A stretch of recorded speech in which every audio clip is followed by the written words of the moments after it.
kulanti wacan daawadayaal halkan waa channelka Halgan Media kusoo dhawaada daawadayaal warbixin gaar ah oo aan kaga hadlayno dagaalka biyaha ee u dhaxeeya Masar iyo Ethiopia iyo waxa la gudboon dalkeena Soomaaliya.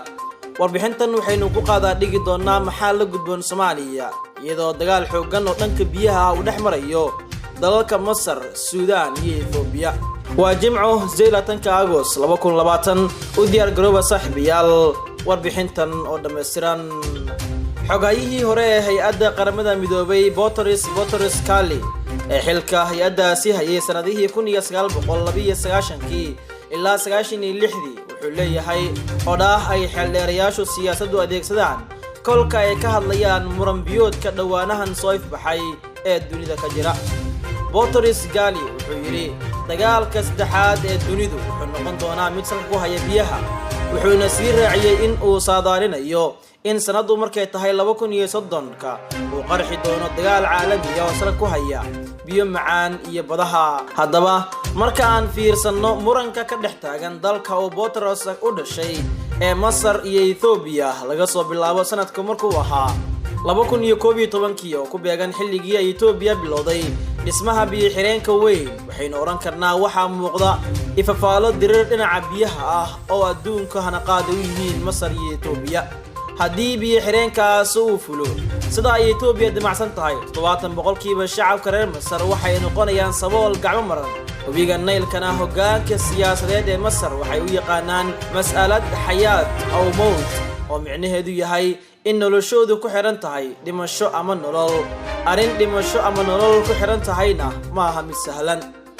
waraysi uu bixiyay ra'iisul wasaarihii hore ee Ethiopia Haile Mariam Desalegn waxa uu sheegay in 62% shacabka Ethiopia ay ku nool yihiin mugdi koronto la'aan awgeed, halka 98% shacabka reer Masar ay isticmaalaan ilayska korontada laga dhaliyo biyaha ay ka dhaliyaan daanka weyn ee Al-Asad Al-Caali ee la dhisay muddadii u dhaxaysay 1960 ilaa 68 xilligaas oo xukun ku hayay Jamal Abdi Nasser. Allah u naxariistay muddadii xukunkii Generaal Jamal Abdi Nasser uu hayay. labada aragti ee kala taagan labada cidhif waa mid keeni karta inuu qarxo dagaal salka ku haya dano biyo ah. dhinaca kale jamhuuriyadda Turkiga ayana waxay ku jirtaa hardan dhanka biyaha ah, waxayna muranbadeeda kula jirtaa Greega iyo Masarba. Turkigu waxa ay dunida ku leeyihiin 7 saldhig oo kan ugu weyn ku yaalo Soomaaliya. iminkana Turkigu waxay baritaaraan dalka Liibiya, waana fursad dahabi ah oo Turkidu u suurtagelinayso inay cagta saraan mar kale badda dhexe cad al-Bahr al-Abyad al-Mutawassit oo ay gacan ku haynteeda Turkigu ugu dambeysay xilligii uu hoggaanka khilaafada Cusmaaniyiintu hormuudka u ahaa Sultan Suleyman al-Qanuni sanadii 1522 ilaa 1566.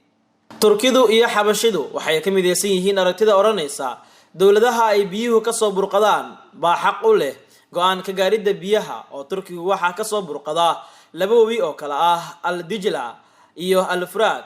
Ethiopia waxa ka soo burqada webiga Nile-ka ee buluuga ah Blue Nile, halka Masar ay calanka u sido aragtida oranaysa biyaha waxa ka ariminaya dalka uu ku shumo, iyagoo dooda ku xoojinaya heshiisyo gumeystihii Ingiriisku la saxiixday dalalka uu Nile ku maro sanadihii 1891 1925 1929 ilaa 1959 oo dhammaantood xaq siinaya dalka Masar oo la siiyay saamidhan 55 milyan mitir mukacab. dagaalka biyaha Soomaalidu raad ma ku yeelan karaa mustaqbalka dhow?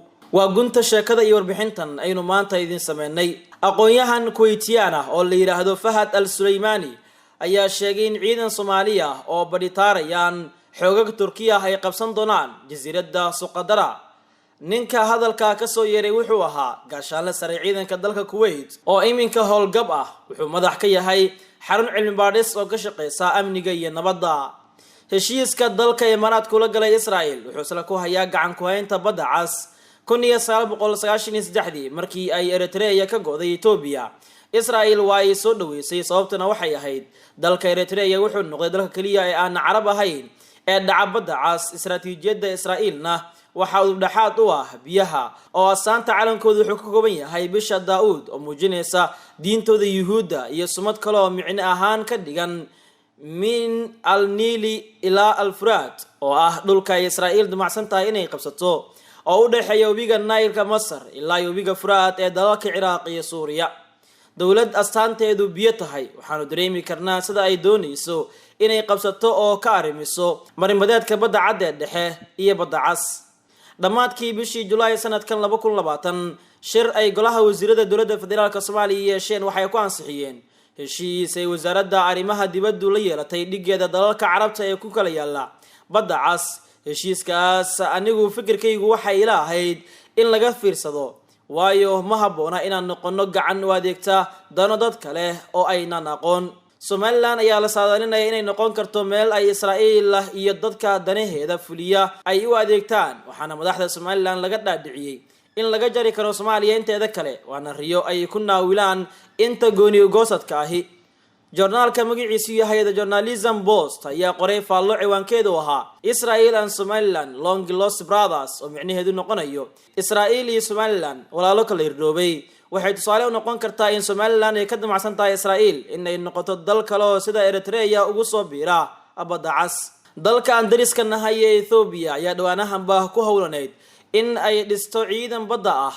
waa dal xiran oo aan bad lahayn misna dhisanaya cudud ciidan oo badda ah, halka Jamhuuriyadda Federaalka Soomaaliya aysan lahayn weli ciidan xoogan dhinaca badda ah. arrinkaasuna waxa uu u baahan yahay in aynu ka baaraan degno haddaanu Soomaali nahay una diyaar garowno difaaca biyaha Soomaaliya iyadoo xilliganba uu taagan yahay muran badeed nagala dhaxeeya dalka Kenya. haddaba si aynu dagaalkaas dhinaca biyaha ah ugu diyaar garowno waxaynu soo jeedinaynaa tusaalooyinkan soo socda. in la dhiso cudud ciidan oo ay u dhameystiran yihiin wuxuu ciidan u baahnaa oo dhan dhinac aqoon iyo qalab ciidan intaba. in la yagleelo xarun qaran ee cilmi baadhista biyaha oo ka shaqeysa talasiinta dowladda dhexe iyo dowladaha xubinta ka ah dowlad goboleedyada. in la diyaariyo xeeldheerayaal dhinaca badda ah oo loo raadiyo ardayda ah ka baxday dugsiyada sare iyo heer waxbarashada sareba iyo heerka labaad iyo saddexaadba master degree and PhD. iyo dejinta qorshaha dalka oo dhan ee ku aadan siyaasadda biyaha.